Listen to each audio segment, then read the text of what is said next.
എപ്പിസോഡിന്റെ opening സീനിൽ നമ്മുടെ Goku അവനാണെങ്കിൽ അവസാനത്തെ ഡ്രാഗൺ ബോൾ അത് ലഭിക്കാനായിട്ടുള്ള വലിയ ഫൈറ്റിലാണ്. ആദ്യം ആ ഹാൻസൺ ബോയ് അവനാണെങ്കിൽ ആ മമ്മിയായിട്ട് ഫൈറ്റ് ചെയ്യും. അവനാണെങ്കിൽ ഭയങ്കര പവർഫുൾ ആണ്. അവൻ ഹാൻസം ബോയ് അങ്ങനെ തോക്കിയെടുത്ത് ദൂരേക്ക് വലിച്ചെറിയും. അത് കണ്ട ഗോകു ആണെങ്കിൽ അവന്റെ സ്റ്റിക്ക് അതുപയോഗിച്ച് അവനെ സേവ് ചെയ്ത് മുകളിലേക്ക് കൊണ്ടുവരാണ്. അതിനുശേഷം ആ മമ്മിയെ നമ്മുടെ ഗോകു അവന്റെ ഫുൾ സ്ട്രെങ്ത് ഉപയോഗിച്ച് പഞ്ച് ചെയ്ത് തകർത്തില്ലാതാക്കും. ഗോകുവിനാണെങ്കിൽ ഭയങ്കര സന്തോഷം. അവൻ സെക്കൻഡ് മത്സരത്തിന് വേണ്ടി വെയിറ്റ് ചെയ്ത് നിൽക്കും. അപ്പോഴായിരിക്കും അവനൊരു വെല്ലുവിളി കൊടുത്തുകൊണ്ട് ഒരു കൊമ്പൻ അവൻ അവിടേക്ക് ചാടി വരിക. അവന്റെ പവറൊക്കെ കാണുമ്പോൾ ആദ്യം എല്ലാവർക്കും ഒരുപാട് ടെൻഷൻ തോന്നും. അവന്റെ തിങ്കർ പവർ അതുപയോഗിച്ച് ഗോകുവെ തകർക്കാൻ ശ്രമിക്കും. പക്ഷെ ഗോകുവിന്റെ പവർ ആണെങ്കിൽ അവൻ പ്രോപ്പറായിട്ട് ട്രെയിനിങ് ചെയ്യാഞ്ഞിട്ട് പോലും അത് തനിയെ ഡെവലപ്പായി ഇപ്പൊ തിരികെ അവനെ അറ്റാക്ക് ചെയ്യുകയാണ്. അതിനുശേഷം സിമ്പിളായി ആ തിങ്കർ പവർ അതിൽ നിന്ന് പുറത്തേക്ക് വന്ന് ആ കൊമ്പനെയും ദയനീയമായിട്ട് പരാജയപ്പെടുത്തും. അത് കണ്ട് ആ എൽഡർ ലേഡി അവർ ഞെട്ടും.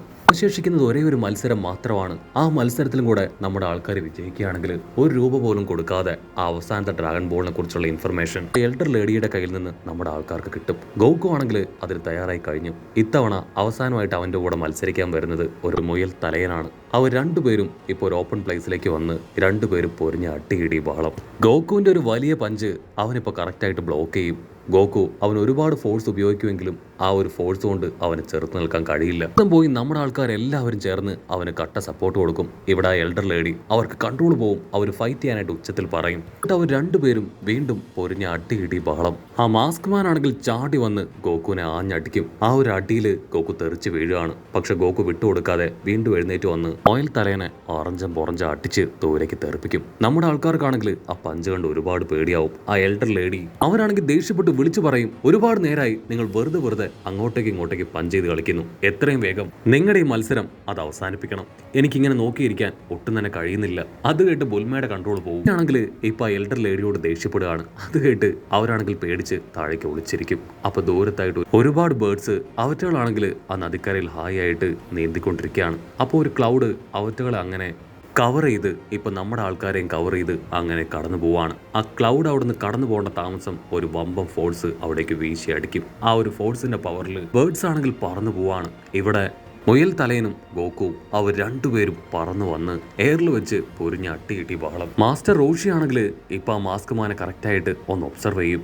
ഞാൻ ഇവനെ ഇതിനു മുൻപ് എവിടെയോ കണ്ടിട്ടുണ്ട്. പക്ഷെ അത് ആരാണെന്നോ എവിടെ വെച്ചാണെന്നോ എനിക്ക് ഐഡന്റിഫൈ ചെയ്യാൻ കഴിയുന്നില്ല. പക്ഷെ തീർച്ചയായിട്ടും എനിക്ക് ഇവനെ അറിയാമെന്ന് പറഞ്ഞ് അവനെ തന്നെ നോക്കും. ഇവിടെ ഗോകുവും മാസ്ക് മാനും അവരാണെങ്കിൽ വിട്ടുകൊടുക്കാതെ പരസ്പരം കടിച്ചു കീറാനുള്ള ആക്രാന്തത്തിൽ അങ്ങനെ ഫൈറ്റ് ചെയ്യാൻ നോക്കി നിൽക്കും. അവർ ഒരുപാട് നേരം ഫൈറ്റ് ചെയ്യുന്നതിന്റെ ഇടയിൽ ആ മാസ്ക് മാൻ അവൻ ഗോകുയെ തൂക്കിയെടുത്ത് നിലത്തൊരൊറ്റ അടി. അതിനുശേഷം ഉയരങ്ങളിലേക്ക് വലിച്ചെറിയാണ്. ആൾക്കാരാണെങ്കിൽ ആ കാഴ്ച കണ്ട് ഉച്ചത്തിൽ നിലവിളിക്കും. ഇവിടെ കുഞ്ഞിപ്പെണ്ണ് അവളാണെങ്കിൽ കൈകൂപ്പി പ്രാർത്ഥിക്കാനായിട്ട് തുടങ്ങും. ഗോകു ആണെങ്കിൽ പേടിച്ച് സംഭവിക്കാൻ പോണേന്നറിയാതെ അവൻ അങ്ങനെ മുകളിലേക്ക് ഉയർന്ന് പറക്കാണ്. അടുത്ത നിമിഷം ആ മാസ്ക് മാൻ ആള് വമ്പ ഫോഴ്സിൽ മുകളിലേക്ക് പോയി ഗോകുവിനും മുകളിലെത്തി കാല് മടക്കി ഒരൊറ്റ അടി. ആ ഒരു അടിയിൽ ഗോകു അങ്ങനെ തെറിച്ചു വന്ന് തറയിൽ അടിച്ച് മണ്ണിനടിയിലേക്ക് പോകും. നമ്മുടെ ആൾക്കാരാണെങ്കിൽ ഭയന്ന് ഗോകുയെ തന്നെ നോക്കും. ഇവിടെ ലേഡി ആണെങ്കിൽ വലിയ റോക്കറ്റ് വിട്ട സന്തോഷത്തിൽ കൗണ്ട് ചെയ്യാനായിട്ട് തുടങ്ങും. 4, 3, 2, 1. ആ ഒരു മാസ്ക് മാനാണെങ്കിൽ താഴേക്ക് ഫ്ലൈ ചെയ്ത് വരികയാണ്. അടുത്ത നിമിഷം എല്ലാവർക്കും ഒരു വമ്പ ട്വിസ്റ്റ് കൊടുത്തുകൊണ്ട് താഴേക്ക് പോയ ഗോകു അവൻ മുകളിലേക്ക് ചാടി വന്ന് ഇപ്പൊ ആ മാസ്ക് മാനെ കിക്ക് ചെയ്യും. അവനാണെങ്കിൽ ആ മാങ്ഷന്റെ അടുത്തേക്ക് തെറിച്ചു പോകും. പക്ഷെ അവൻ ആ മാങ്ഷനിൽ ചവിട്ടി തിരികെ ഗോകുവിനെ നേർക്ക് വരികയാണ്. ഗോകു അവന്റെ ഫുൾ പവർ എടുത്ത് പാറ പോലെ നിൽക്കും. അവനാണെങ്കിൽ നല്ല ഫോഴ്സിൽ വന്ന് ഗോകുവെ ചവിട്ടും. പക്ഷെ അവൻ പുറകിലേക്ക് നീങ്ങില്ല. ഗോകുവിന് ഭയങ്കര സന്തോഷം. ഇവിടെ ആ എൽഡർ ലേഡി മാസ്ക് മാനെ മാറ്റി നിർത്തി ചില പ്രത്യേക കാര്യങ്ങൾ അവന് പറഞ്ഞു കൊടുക്കുകയാണ്. അതേസമയം റോഷിയാണെങ്കിൽ തല പുകഞ്ഞ് അതാരാണെന്ന് കൂലങ്കക്ഷമായിട്ട് ചിന്തിച്ചുകൊണ്ടേയിരിക്കും. അടുത്ത നിമിഷം ആ ഒരു മുയൽ തലയൻ അവനാണെങ്കിൽ കാമേ പവർ അതുപയോഗിച്ച് ഇപ്പൊ ഗോകുയെ അറ്റാക്ക് ചെയ്യാൻ തയ്യാറാവും. നമ്മുടെ ആൾക്കാരെല്ലാവരും മുറുക്കെ പിടിച്ച് അടുത്തായിട്ട് എന്താ സംഭവിക്കാൻ പോണേന്നറിയാതെ അങ്ങനെ വണ്ടടിച്ച് നിൽക്കും. ഗോകുവിനും അത് കണ്ട് ഭയങ്കര അത്ഭുതം. ആ ഹാമേ പവർ അതുപയോഗിച്ച് ഇപ്പൊ ഗോകുയെ ആഞ്ഞടിക്കും. ആ ഒരു അടിയിൽ അവിടെ വലിയൊരു പവർ തന്നെ ക്രിയേറ്റായി നദികൾക്കിടയിലൂടെ ആ പവർ അങ്ങനെ ചീറിപ്പാഞ്ഞു പോകും. പക്ഷെ റോഷിക്കാണെങ്കിൽ അത് വിശ്വസിക്കാനായിട്ട് കഴിയില്ല. കാരണം അത് അദ്ദേഹത്തിന്റെ മാത്രം പവറാണ്. ഇതെങ്ങനെ ഇവൻ സ്വായക്തമാക്കി? ഇവൻ ശരിക്കും ആരാണ് ചിന്തിച്ച് മാസ്റ്ററിനാണെങ്കിൽ അപ്പോഴും ഭയങ്കരമായിട്ട് കൺഫ്യൂഷൻ ആവും. പക്ഷെ അതേസമയം ബാക്കിയുള്ള നമ്മുടെ ആൾക്കാരെല്ലാവരും ഗോകുവിനെ ഓർത്ത് വിഷമിച്ച് നിൽക്കുകയാണ്. കാരണം ആ ഒരു പഞ്ചിന്റെ ഇമ്പാക്റ്റിൽ ഗോകുവിന് കാര്യമായിട്ട് എന്തെങ്കിലും സംഭവിച്ചിട്ടുണ്ടാവോ എന്നുള്ള പേടി അവരുടെ ഉള്ളിലുണ്ട്. ഇവിടെ ആ ഒരു മാസ്ക് മാനാണെങ്കിൽ ആളുടെ പവർ ഫുള്ളായിട്ട് ഉപയോഗിക്കും. അതെല്ലാം പോയതിനു ശേഷം ഗോകുയെ നോക്കും. അവൻ പതിയെ ഇൻവിസിബിളായി മാറുകയാണ്. ആ ഒരു ഗെയിം ജയിച്ചു എന്ന സന്തോഷത്തിൽ നിൽക്കുമ്പോഴായിരിക്കും നമ്മുടെ ഗോക്കു അവൻ ആകാശത്ത് നിന്ന് ആ മാസ്ക് മാനെ കോക്കറി കാണിക്കുക.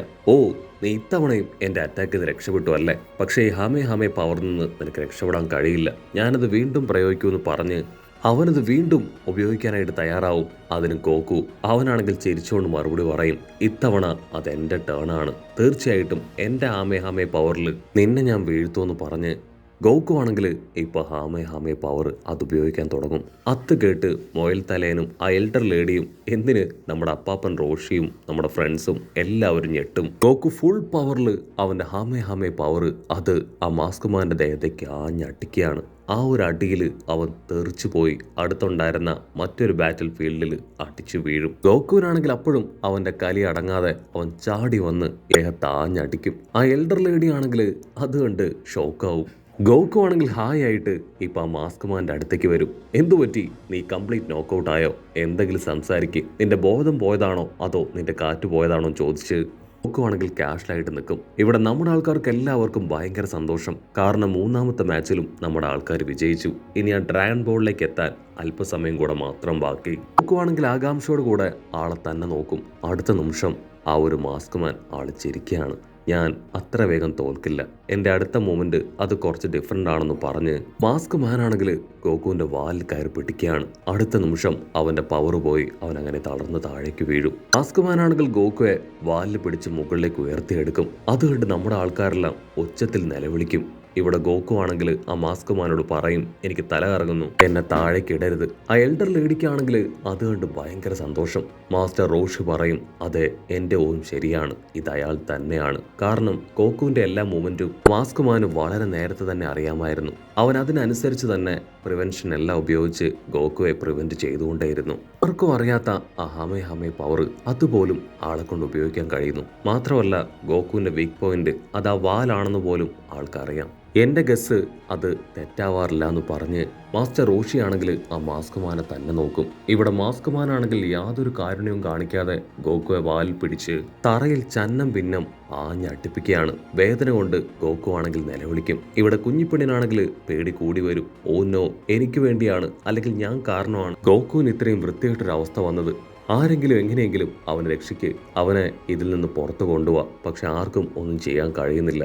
അവനാണെങ്കിൽ ഗോക്കുവെ തല്ലി തല്ലി കൊന്നുകൊണ്ടിരിക്കുകയാണ്. എൽഡർ ലേഡി ആണെങ്കിൽ വിജയിക്കാൻ പോകുന്ന സന്തോഷത്തിൽ തുള്ളിച്ചാടും. ഇവിടെ ബുൽമേൻ ടീമും ആണെങ്കിൽ മാസ്റ്റർ റോഷിയോട് ചോദിക്കും, മാസ്റ്റർ ഇനിയെങ്കിലും പറ, ആ ഒരു മാസ്കുമാൻ അദ്ദേഹം ആരാണ്? നിങ്ങൾക്കത് ആരാണെന്ന് മനസ്സിലായെന്ന് ഞങ്ങൾക്കറിയാം, ഞങ്ങളോടത് തുറന്നു പറ.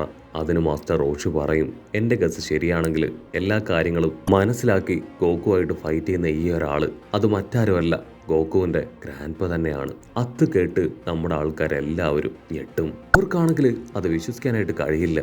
ഇവിടെ ആ മാസ്ക് മാനാണെങ്കിൽ ഗോകു വീണ്ടും വീണ്ടും അറ്റാക്ക് ചെയ്യുന്നതോട് കൂടെ ഈ ഒരു എപ്പിസോഡും അവസാനിക്കുന്നു. എപ്പിസോഡ് ഇഷ്ടപ്പെടുകയാണെങ്കിൽ തീർച്ചയായിട്ടും ലൈക്ക് ചെയ്യാനും കമന്റ് ചെയ്യാനും ഷെയർ ചെയ്യാനും മറക്കല്ലേ. അടുത്തൊരു അടിപൊളി എപ്പിസോഡുമായിട്ട് കാണുന്നവരെ വിത്ത് മല്ലു എപ്പിസോഡ്.